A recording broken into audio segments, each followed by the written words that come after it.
اسلامی تقویم ہجری کا کیلنڈر حضرت عمر نے بنایا رضی اللہ تعالی عنہ نے، اور اسی تقویم کے مطابق وہ سال کی پہلی تاریخ کو اس دار دنیا سے آخرت کی جانب عازم سفر ہوئے۔ گویا جب ہجری سال کا آغاز ہوتا ہے تو سب سے پہلے ہمیں حضرت عمر فاروق کی یاد تڑپاتی ہے، ان کی شہادت کا تذکرہ تازہ ہوتا ہے، اور اطراف و اکناف عالم میں ان کے ذکر کی خوشبو سے، ان کے تذکرے کی مہک سے مشام ہستی منور ہوتے ہیں۔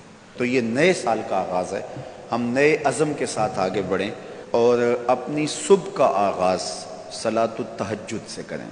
تہجد کے لمحے اللہ کی رحمتوں کے نزول کے خاص لمحے ہوتے ہیں۔ میرے بزرگ فرمایا کرتے تھے کہ باطن کی صحت کے لیے تہجد کی نماز بہت ضروری ہے، اور جسم کی صحت کے لیے صبح کی سیر بڑی ضروری ہے۔ تو یہ دو چیزیں جو ہے وہ بہت ضروری ہے۔ تو بالخصوص یہ بچے جو ہیں، جب اس عمر میں ان کی عادت پختہ ہو جائے گی تو یہ زندگی کی آخری سانس تک باقی رہے گی۔ میرے بزرگ فرمایا کرتے تھے کہ مجھے تہجد کا عادی میری ماں نے بنایا ہے۔ وہ کس طرح کہتے ہیں کہ جب تہجد کا وقت ہوتا تو میری ماں میرے پاؤں آ کے دباتی تھی، اور میں جلدی سے اٹھ جاتا تو وہ تہجد کے لیے مجھے مصلی پہ بٹھاتی۔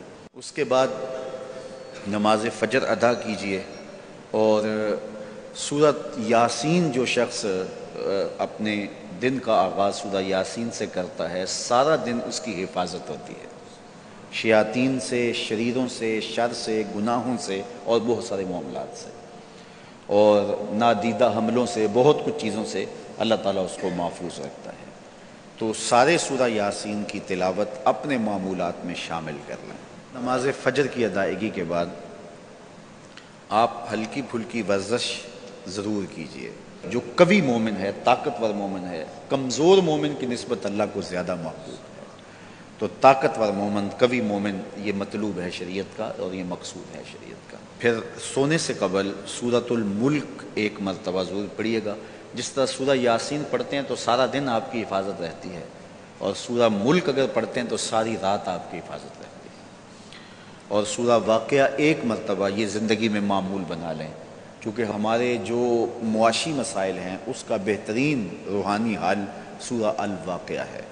سورہ الواقعہ کی تلاوت کرنے والا کبھی بھی کنگال نہیں رہتا۔ میں جب بھی اللہ کی توفیق سے یہ محسوس کرتا ہوں کہ ادارے کو وسائل کی ضرورت ہے تو سورہ واقعہ کو زیادہ پڑھنا شروع کر دیتا ہوں، تو اللہ خزانہ غیب سے مدد فرما دیتا ہے۔ اور جب بھی کبھی میں چاہتا ہوں حرمین طیبین میں حاضری کے لیے، تو سورہ واقعہ کی تلاوت میں لازمی کرتا ہوں، اس نیت سے کہ اللہ اس کی برکت سے، وہاں چونکہ ایک کا 1,00,000 کے بدلے میں جو ہے وہ ثواب ہے، تاکہ جو ہے وہ زیادہ سے زیادہ اللہ تعالیٰ وسائل عطا فرمائے۔ تو یہ ساری جو بہاریں آپ کو نظر آ رہی ہیں، اس میں بہت سارا حصہ سورہ الواقعہ کا ہے۔ جس معاشرے میں ہم جی رہے ہیں یہ ناہموار معاشرہ ہے۔ یہ ہمارے خاندانی نظم ہو تو وہاں بھی عجیب سی بولی اور عجیب سی لینگویج ہوتی ہے، اور ہمارا دیہاتی کلچر بھی، ہمارا شہری کلچر بھی، وہ بھی عجیب سا ہوتا ہے۔ اسی طرح جو ہے وہ یہ ہمارے مدارس کی، مساجد کی دنیا بھی، یہ بھی ایک الگ کائنات ہوتی ہے۔ تو اس میں بھی مخصوص ایک طریقہ کار ہے اپنے مد مخالف کے لیے اور اپنے مد مقابل کے لیے۔ تو اس سے ہٹ کر کے جو ہے وہ جو شریعت کا مقصود ہے اس کے مطابق ہم نے اپنے قول و عمل کو مرتب اور منظم کرنا ہے۔